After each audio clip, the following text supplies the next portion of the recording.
Deuxième partie de cette émission. Merci si vous nous rejoignez. Je suis toujours avec Willy Elfej Miabatoussa, consultant en marketing, Tiefing Sissoko, sociologue de l'éducation, Emmanuel Kouzou-Mouami, analyste économique et politique. Nous parlions donc de cette conférence de presse ce lundi, conférence de presse en Côte d'Ivoire de Pascal Affi-N'Guessan, quelques jours après l'acquittement de Laurent Gbagbo. Alors juste avant la pause, Emmanuel Kouzou-Mouami, vous disiez que Laurent Gbagbo n'a pas véritablement intérêt à reprendre les rênes du FPI. Vous vouliez intervenir, Willy Elfej? Oui, effectivement. Moi, je suis assez d'accord avec le raisonnement qui a été tenu, à savoir que, effectivement, Laurent Gbagbo, aujourd'hui, de par le séjour qu'il a effectué en prison, il faut quand même reconnaître qu'il a, et ça se voit ici et là quand on interroge les différents protagonistes, qu'il a quand même une vision de ce qui se passe au sein de son parti et qu'il le voit, même si c'est de loin, il a vu se phagocyter totalement.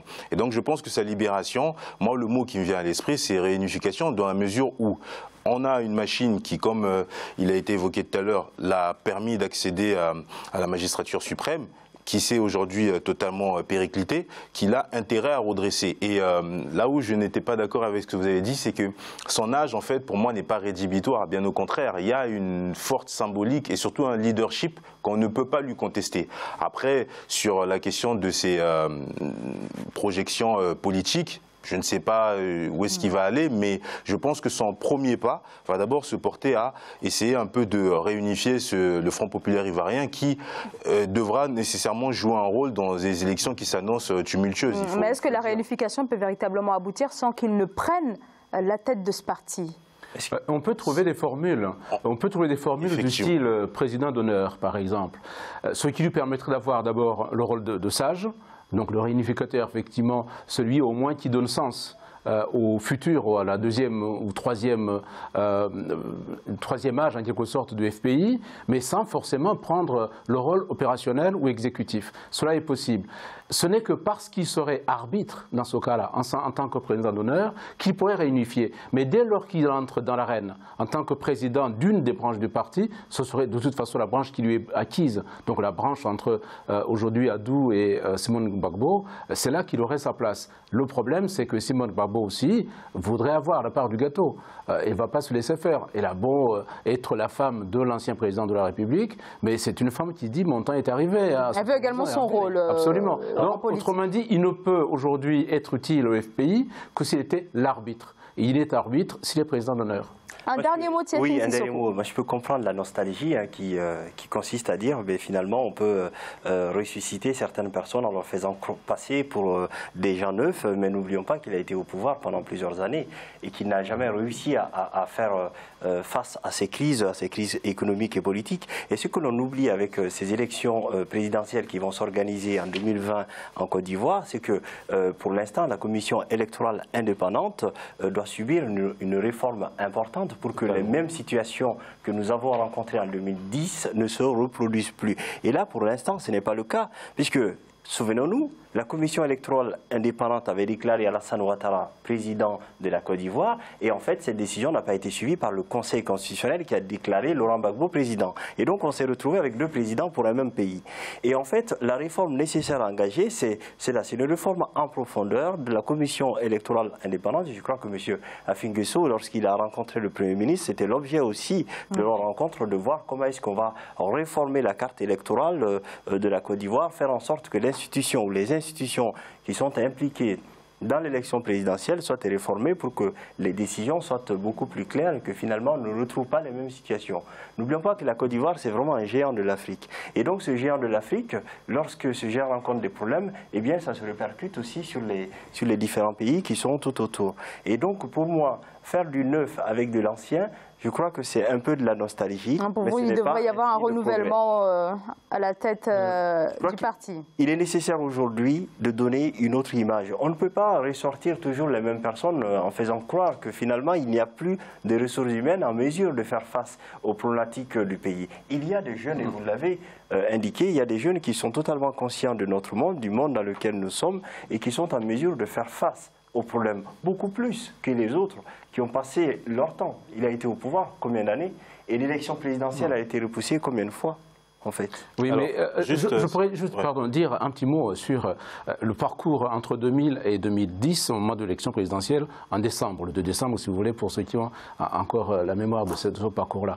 Il se trouve qu'en septembre 2002, Laurent Gbagbo a été victime d'un coup d'État manqué qui a dégénéré en une guerre civile. Cette guerre civile a démarré de septembre 2002 jusqu'à l'élection présidentielle 2010. Et entre les deux, effectivement, il devait remettre en jeu son mandat en 2005, puisqu'il avait été élu en 2000, mais il n'a pas pu le faire pour cause de guerre civile. On peut toujours trouver d'autres raisons, mais enfin, la guerre civile a été la raison évoquée à l'époque pour qu'il n'y ait pas d'élection présidentielle.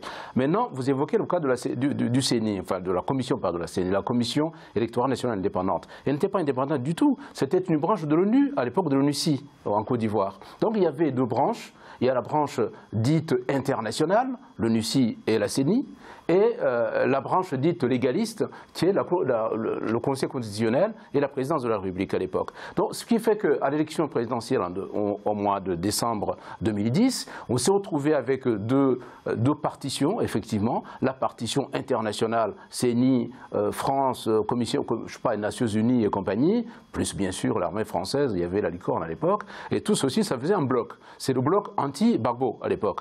Il y avait le bloc cette fois-ci légaliste, une partie de l'armée, plus le Conseil constitutionnel, plus la présidence, ça c'est de Laurent Gbagbo. Donc c'était naturel qu'à la fin de l'année 2010, on ait deux présidents en face à face. Ce qui peut-être aussi a choqué les Ivoiriens et qui continue encore à allumer, si vous voulez, la Côte d'Ivoire dans sa souveraineté internationale, c'est le fait qu'un président français à Bruxelles a dit « je donne à Laurent Gbagbo 48 heures pour quitter le pouvoir ». En vertu de quoi un chef d'État étranger enjoint à notre chef d'État dans notre pays État souverain de quitter le pouvoir au profit d'un ami. Donc ceci a envenimé la relation entre le FPI et les autres partis, notamment les partis de RHDP, ceux qui ont fait la coalition des trois, donc à savoir les Forces Nouvelles, le PDCI et le RDR de Alassane Ouattara, qui a fait que petit à petit, la situation s'est plus ou moins tendue entre les partis de RHDP et le FPI d'un côté, et même aujourd'hui à l'intérieur de RHDP. On va voir en 2020 une situation encore inédite en Côte d'Ivoire, parce qu'on va voir les trois candidats, les trois anciens partenaires qui vont courir chacun de son côté pour l'élection présidentielle. On va voir au sein du FPI au moins deux tendances qui vont aussi courir pour les présidentielles. Donc, autrement dit, on va voir un éclatement de ces partis politiques. Le seul moyen qu'on a d'avoir au moins une chance pour le FPI, en tout cas d'arriver au pouvoir, c'est de trouver quelqu'un qui au moins arrive à créer une unité à l'intérieur du FPI, sans être lui-même candidat. Si les candidats, c'est déjà mal parti, mais on a besoin de cet arbitre-là. Donc, je pense que ce n'est pas une question d'âge, c'est plutôt une question de conseil, ou tout au moins d'inspiration, puisque les géniteurs du FPI sont encore là, hein, sauf Sangaré qui est décédé, les autres sont encore là. Donc, ils ont besoin, même les jeunes, d'avoir une sorte de guide. Mais si une question de leadership, finalement. Alors, juste, je veux rappeler, il faudrait juste qu'on fasse un distinguo entre la conquête du pouvoir et le rôle. Je pense, monsieur, sauf si vous me contredisez, que nous sommes sur une approche en fait qui est plus ou moins portée sur un rôle symbolique d'orientation qu'il pourrait jouer dans le cadre de la réunification du FPI pour le permettre éventuellement d'accéder au pouvoir. Donc, comme vous dites, faire du neuf avec du vieux, j'entends ce que vous dites, mais moi, ce n'est pas dans ce sens que je vois les choses. Là où je le verrais bien de par sa posture, c'est dans ce rôle d'orientation, parce qu'effectivement, il y a un certain nombre de jeunes Ivoiriens avec des idées novatrices et avec une volonté politique qui peuvent leur permettre de faire de grandes choses. Et Laurent Gbagbo, sachant qu'il est quand même membre fondateur de ce parti, ne peut, je pense, concevoir que ce parti puisse aller se présenter à une élection aussi importante en rond dispersé, pour ne pas dire totalement phagocyté. Donc, il faudrait qu'on fasse attention, parce que enfin, beaucoup de personnes lui prêtent directement des intentions grandiloquentes, alors qu'en vérité, premièrement, il ne s'est pas prononcé là-dessus. Mais ce qui est important aujourd'hui, d'abord, c'est d'abord le facteur cohésion. Et le dernier point sur lequel j'aimerais revenir par rapport à ce que vous avez dit, notamment sa perte de pouvoir et tout ce qui a emmené à son incarcération, il faut aussi voir la symbolique. Quand on regarde aujourd'hui et qu'on sonde les Ivoiriens, il y a aussi une volonté en fait inavouée d'unification, et je pense que sa libération, une fois qu'elle aura été actée pour de bon, aura véritablement une vocation à modifier quelque chose dans le microcosme politique et même dans la société ivoirienne. Donc essayons d'être un peu optimiste à ce niveau et ne lui prêtons pas des intentions parce que bon, je pense que... Il ne s'est pas prononcé. Non, il ne s'est pas encore prononcé et là, c'est voilà, vendre la peau de l'ours avant de l'avoir tué. Très bien. Alors... En tout cas, c'est une intervention qui est sur le plan symbolique. Je crois que on est totalement sur la symbolique. Et donc, quand on est sur la symbolique, c'est un peu l'image qui est véhiculée. Je ne parle pas du tout du fait qu'il doit revenir ou qu'il ne doit pas revenir. Je parle juste de l'idée que finalement, ce que l'on veut pour cette partie du monde, c'est un peu la stabilité du pays. Ce que l'on veut, c'est le progrès et l'émergence économique de ce pays. Et donc, quelqu'un qui a vécu... toutes ces années, souvenez-vous qu'il était opposant depuis le temps de Félix Houphouët-Boigny dans les années 70, donc qui a été au pouvoir pendant de longues années. Finalement, la Côte d'Ivoire n'a pas changé. À mon avis, il faut d'autres souffles, il faut d'autres lumières comme ça sur cette partie du monde. Merci beaucoup, messieurs. On passe tout de suite au reste de l'actualité.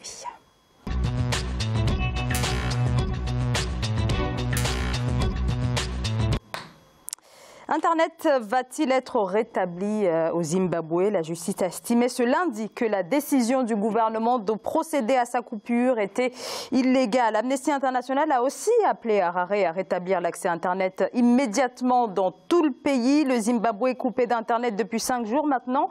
Derrière cette mesure du gouvernement qui tente de freiner la contestation, véritable fronde anti-gouvernementale qui a éclaté la semaine dernière à l'annonce de la hausse inattendue, pardonnez-moi, du prix de l'essence dans ce pays plongé dans une grave économique depuis deux décennies. Solange Dubois, on fait le point avec donc notre journaliste Solange Dubois.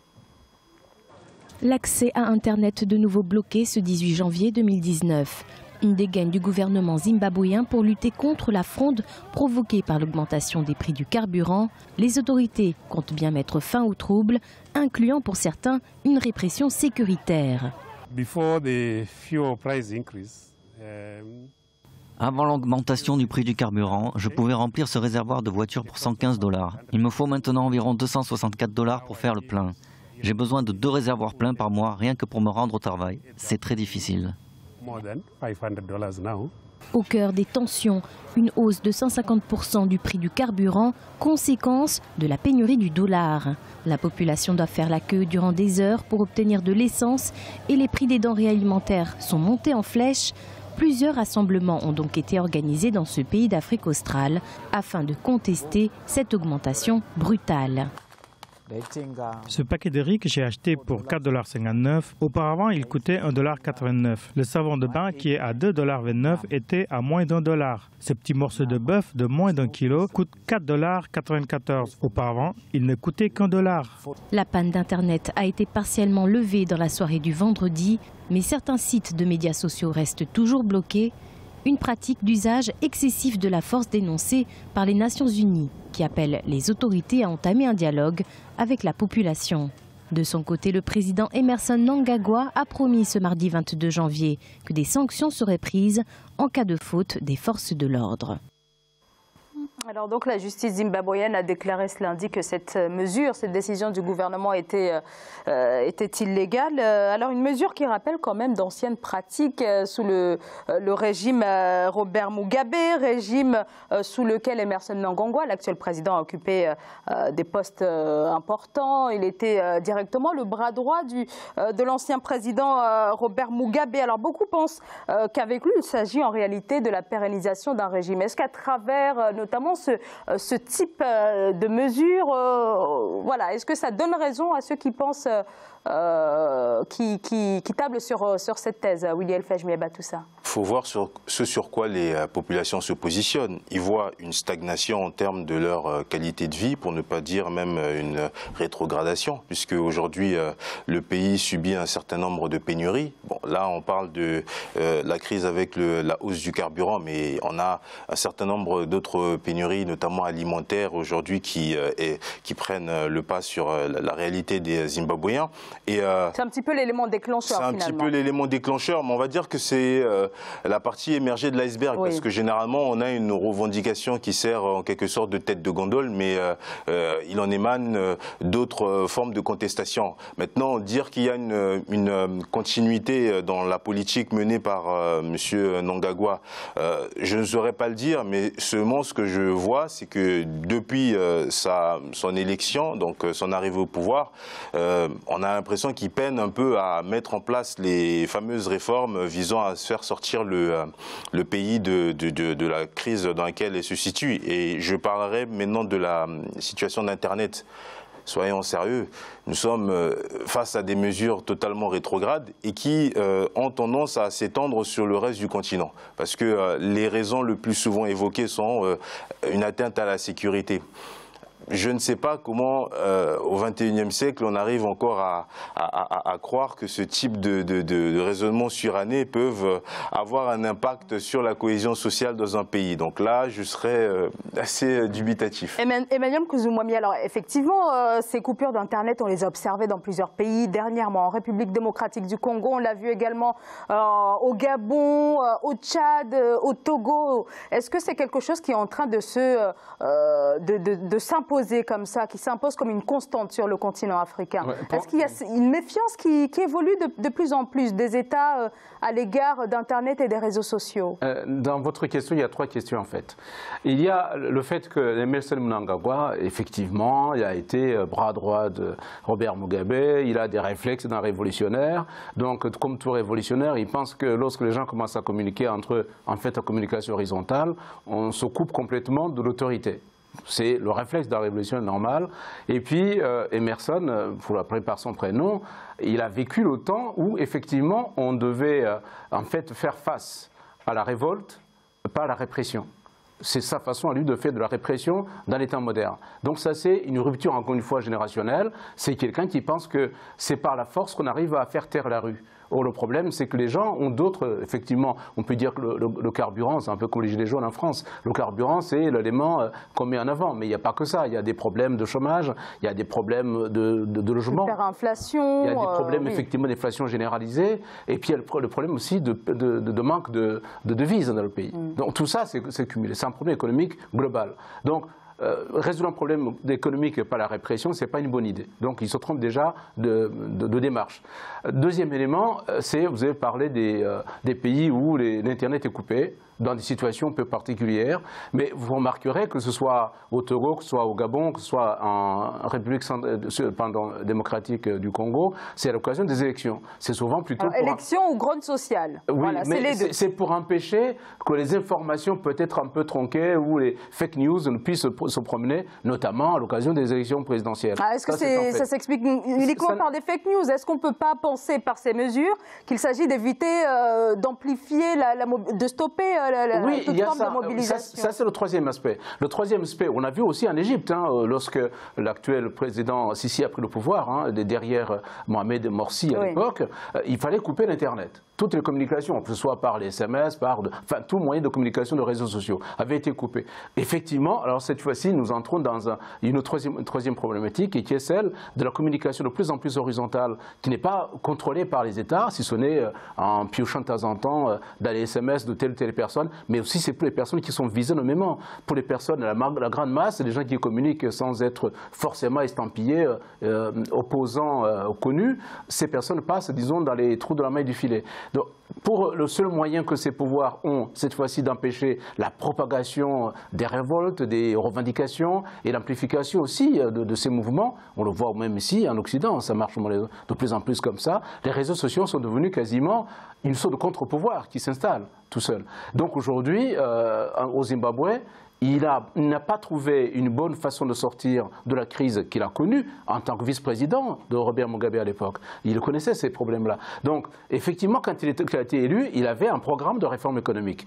Les citoyens ont du mal à le voir venir. Mais aussi, je dirais, pour conclure, le problème de Mnangagwa, M. Emmerson Mnangagwa, président du Zimbabwe aujourd'hui, c'est un problème global de la région. Je crois qu'il y a un déficit de coopération au sein de la SADC, l'Afrique australe, les fameux 15 pays qui forment cette région-là. Il faudrait que lorsqu'un pays a des difficultés, c'est le cas du Zimbabwe, au moins les pays leaders comme l'Afrique du Sud, comme l'Angola à côté, qui ont les moyens aujourd'hui, puissent au moins venir en aide à leurs collègues. Pour l'instant, ils ne le font pas. Ce qui fait que le chacun pour soi fait qu'effectivement, on entre dans ces dérives-là et ce n'est pas une bonne façon, notamment, ni de vivre en solidarité entre pays de la communauté, encore moins de gouverner pour le cas de Emmerson Mnangagwa. Tiefing Sissoko, je sais que vous voulez intervenir, oui. Pardonnez-moi, on va marquer une très courte pause et ensuite je vous donnerai largement la parole pour intervenir sur cette coupure Internet au Zimbabwe. A tout de suite.